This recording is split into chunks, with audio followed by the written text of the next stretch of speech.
갈라디아 3장 초반절에 어리석도다 갈라디아 사람들아라고 바울이 안타까운 마음과 또 책망하는 말을 섞어서 그들을 권면하고 있습니다. 이유는 그들이 믿음으로 구원 얻는 줄 알고 믿었으나 이후로 그들이 그 믿음의 도리에서 떠나서 믿음이 아닌 율법의 행위로서 구원을 얻을 수 있을 것이란 착각에 빠져 있었기 때문에 그렇습니다. 이들이 성령으로 시작하였다가 이제는 육체로 마치려 하는 그들의 어리석음 때문이었습니다. 우리에게 성령을 주시고 또 그 능력 가운데 살게 하셨지만 그것을 마다하고 율법의 행위로서 자신들이 구원 얻을 수 있을 것이라고 믿었다는 것이 바울에게는 참으로 안타까운 현실이었죠. 우리 2장에도 기록되어 있듯이 가만히 들어온 자들이 그것을 은연중에 가르치고 강조하고, 그래서 그들과 교제할 것이라면 율법을 따르고 할례를 행하여야 될 것을 종용하기 시작하죠. 그런데 여기에 빠진 사람들도 있었다는 거예요. 그런 것에 대해서 너무나도 안타까워하죠. 이미 아브라함을 통해서 우리가 믿음의 도리를 따르게 하셨지만 그 믿음의 도리를 잊고 살아감을 안타깝게 여긴 것이죠. 아브라함은 그 행위로서 하나님께 의롭다함을 얻은 것이 아니고 믿음으로 의롭다함을 얻었다라고 하죠. 창세기 본문에서도 우리가 잘 드러나 있고요. 아브라함이 하나님께서 말씀하신 것들을 순종함으로, 그런데 그 순종함의 발로가 어디서부터냐라고 했을 때 믿음으로 그렇다라고 하는 것이죠. 그래서 흔히 우리를 믿음의 조상 아브라함이라고 부르는 것이 그 이유입니다. 그래서 아브라함을 통해서 모든 이방인들에게 이 믿음이 흘러가게 하셨다라고 하는 것이죠. 아브라함을 바라보고 그를 축복하는 자에게는 하나님께서 복을 내리고 그를 저주하는 자에게는 내가 저주하리라 말씀하신 하나님이셨죠. 자, 이것으로부터 아브라함에게로부터 모든 복이 믿음으로 인하여서 이방인들에게로 흘러가게 하시기 위함이다라고 하는 것을 우리가 발견하게 되죠.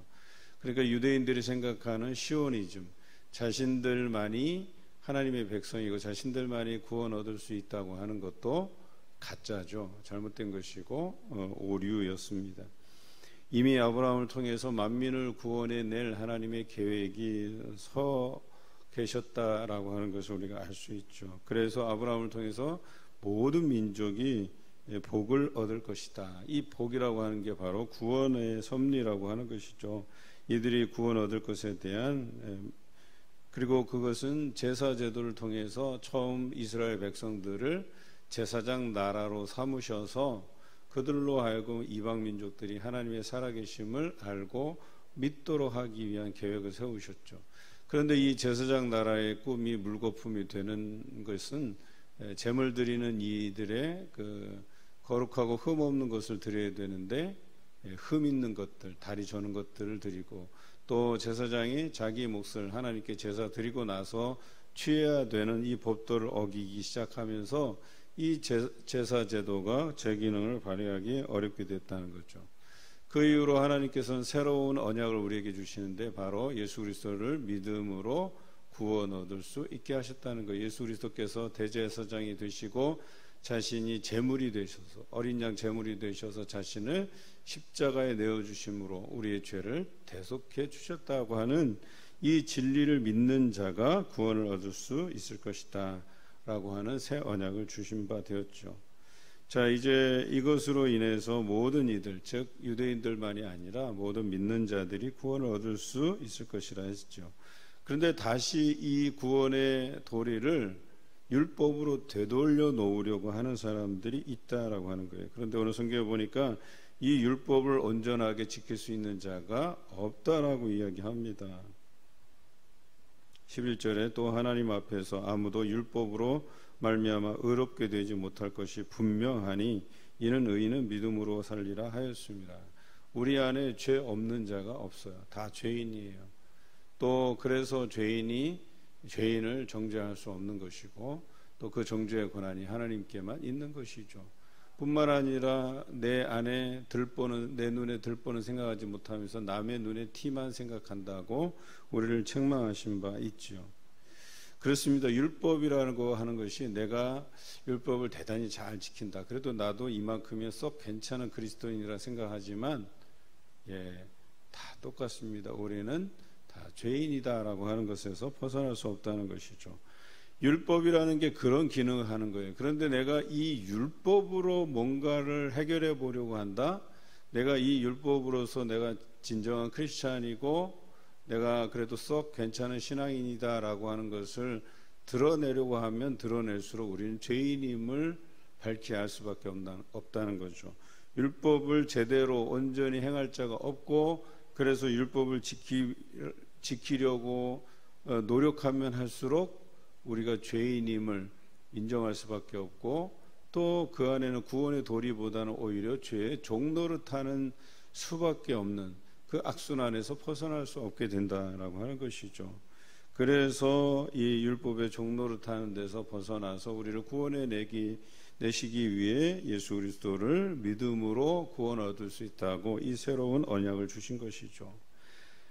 이제는 초등교사로서의 역할만 하는 거예요. 이 율법은 그냥 우리가 죄인임을 깨달아서, 그런데 이 죄를 우리가 스스로 이겨낼 수 없기에 예수 그리스도의 이름을 힘입어서 이 죄에서 벗어날 수 있는 길을 우리가 알게 된다는 것이죠. 그래서 율법은 이 기능만 하는 것이지, 율법을 잘 지킨다고 해서 잘 지킬 수도 없을 뿐더러 또 이것이 구원의 방편이 될 수 없다라고 하는 것을 이야기합니다. 오늘 15절부터 22절까지 율법에 대해서 이야기한 것이지만, 율법에서 난 것이면 약속에서 난 것이 아니리라. 그러나 하나님의 약속으로 말미암아 아브라함에게 주신 것이라, 이렇게 되어 있어요. 믿음이라고 하는 게 율법에서 난 것이 아님을 명확히 하고 있는 거예요.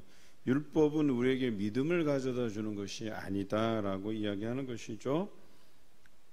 그런데 중요한 것은 사람들이 이 율법과 할례를 행하는 것을 통하여서만 믿음이 온전해진다고 생각한 그것부터가 잘못됐다라고 하는 것입니다. 이미 아브라함을 통해서 약속하신 것은 믿기만 하면이라고 하는 이 단순한 진리라고 하는 것이겠죠.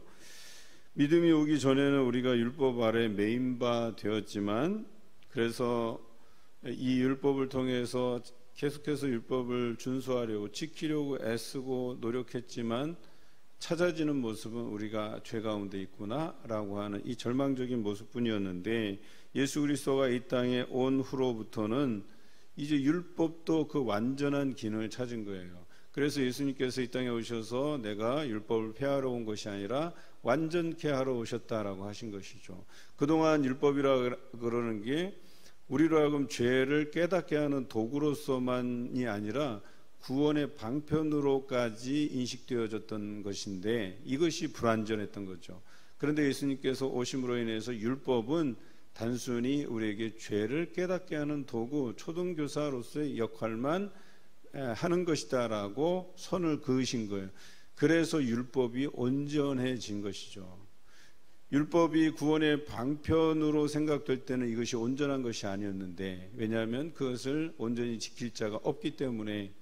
그런데 이것이 초등교사로서의 역할, 율법이 죄를 깨닫게 하는 도구로서의 역할만 감당한다고 선을 그었을 때 이것이 온전해진 것이죠. 그리고 우리에게 구원을 주시는 것은 이 믿음으로 말미암아 구원을 얻을 수 있게 되었다라고 하는 것이죠. 그리고 이 믿음은 곧 예수 그리스도를 의미하는 것이죠. 예수 그리스도 안에서 이 믿음을 가진 자가 구원을 얻을 수 있다고 결론적으로 이야기하고 있습니다. 누구든지 그리스도와 합하기 위하여 세례를 받은 자는 그리스도로 옷 입었느니라. 이 말씀은 눈에 강조되지만 죄사함의 세례를 받으면 어때요? 성령을 선물로 주신다 했어요. 그러니까 예수 그리스도를 믿고 죄사함의 세례를 받으면, 성령을 선물로 받으면 그 성령의 충만함을 힘입어서 우리가 살아가는 거죠. 그게 로마서의 핵심적인 내용이었고 갈라디아서도 여기에서 다르지 않아요. 이 갈라디아서가 로마서의 축소판이라고 말씀드렸죠. 그래서 어찌 됩니까? 이 성령의 생명의 성령의 법이 죄와 사망의 법에서 우리를 건져내신다 그랬어요. 그리고 이 생명의 성령의 법은 어디에 있어요? 예수 그리스도 안에 있는 거예요. 그래서 예수 그리스도를 믿음으로 우리에게 주어지는 것이지 이것을 율법을 잘 지켰다고 해서 생겨나는 것이 아니라는 거예요. 여러분, 우리가 신앙생활을 수십 년 해오는 게 중요한 게 아니에요. 오랫동안 신앙생활을 해온 것이 중요한 게 아니라 우리가 예수 그리스도를 믿고 죄사함의 세례를 받고 성령 충만한 삶을 여전히 살고 있는가, 이것이 중요한 거라니까요. 그렇지 않으면 우리가 새로움을 입을 방법이 없어요. 율법을 잘 지킬 수가 없어요. 여러분이나 저나 똑같아요. 목사라서 성도보다 더 클린하게 거룩하게 살아가느냐? 아니에요. 똑같아요. 저나 여러분이나 다 죄인이에요. 그래서 우리는 날마다 예수 그리스도로 옷 입지 아니하면 거룩한 삶을 살기는커녕 늘 죄 가운데 노출되고 죄 가운데 유혹받는 것이 우리의 인생이다라고 하는 것이죠. 오늘 우리가 그리스도의 것이라면, 즉 예수 그리스도로 옷 입는다면, 예수 그리스도를 믿는다면 우리가 다 아브라함의 자손이고 하나님께서 약속하신 그 유업을 받을 자다라고 결론적으로 이야기합니다. 여러분, 갈라디아 성도들은 이렇게 가만히 들어온 자들로부터 잘못된 그 교리, 잘못된 도리를 배우게 되고 여기에 넘어갔던 것을 이제 사도 바울이 안타깝게 여기며 갈라디아서를 쓰게 되는 것이죠. 그리고 너희가 믿을 것은 예수 그리스도밖에 없다. 율법은 초등교사로서의 역할만 감당할 뿐이다. 이렇게 조언을 하고 있습니다. 오늘 우리의 모습을 이 말씀에 비추어 봅시다. 과연 나는 율법주의자인가? 아니면 나는 성령 충만함으로 살아가는 사람인가?